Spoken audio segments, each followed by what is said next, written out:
உங்களுக்கு உபகாரம் செய்யக்கூடியவருக்கு நீங்க உபகாரம் செய்யுங்க. உங்களுக்கு யார் தொந்தரவு கொடுக்கிறானோ அவனை கண்டுக்காதீங்க, அவனுடைய தொந்தரவை அவனை அழித்து விடும். இந்த ரெண்டு வார்த்தையை ஒருத்தர் சொல்லிக்கிட்டே இருப்பாருங்க மன்னருக்கு பக்கத்துல. உனக்கு நல்லது செய்யறவனுக்கு நல்லது செய், தொந்தரவு கொடுக்குறான் பாருங்க அவனுக்கு நீங்க ஒன்றும் செய்யாதீங்க, அவன் தொந்தரவே அவனை அழிச்சிரும் அப்படின்னு சொல்லுவார்.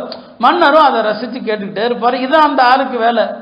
இது ஒருத்தனுக்கு பிடிக்கல. இவன் என்னடா மன்னருக்கு பக்கத்தில் நிற்கிறான், மன்னருக்கு இந்த உபதேசத்தை பண்ணிக்கிட்டே இருக்கிறானே அப்படின்ட்டு என்ன செய்யறான், மன்னர்கிட்ட போய் அவன் இல்லாத நேரத்தில் உங்கள் பக்கத்தில் ஒரு ஆள் நின்று இப்படி சொல்லிட்டு இருக்கானா இல்லையா, அவன் உங்களுடைய வாயிலிருந்து துர்நாற்றம் வருதுன்னு சொல்கிறான்.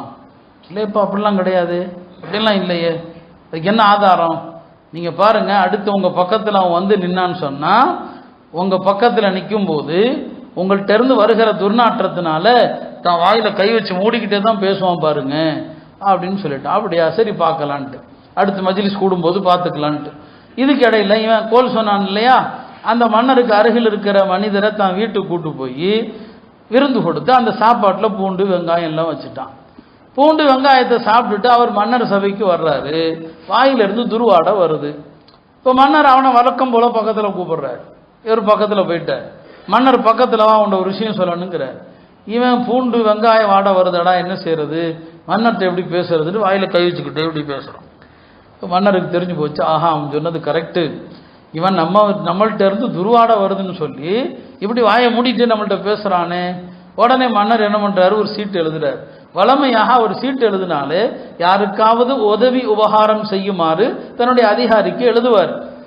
ஆனா இந்த கடிதத்தில் என்ன எழுதுறாருன்னா, அவருடைய அதிகாரிக்கு இந்த சீட்டை கொண்டு வர்ற இவன் தலையை வெட்டிருன்னு எழுதுறாரு. அவருக்கு தெரியாது பாவம். அவரும் அந்த சீட்டை வாங்கிட்டு வர்றாரு. வர்ற வழியில கோல் மூட்டினான் பாருங்க, அவன் வர்றான். என்னப்பா கையில சீட்டு வச்சிருக்கிற அப்படின்னு கேட்கிறாரு. மன்னர் எனக்கு ஏதோ உபகாரம் செய்ய போறாரு போல் தெரிஞ்சு இந்த சீட்டை கொடுத்துருக்கிறாரு.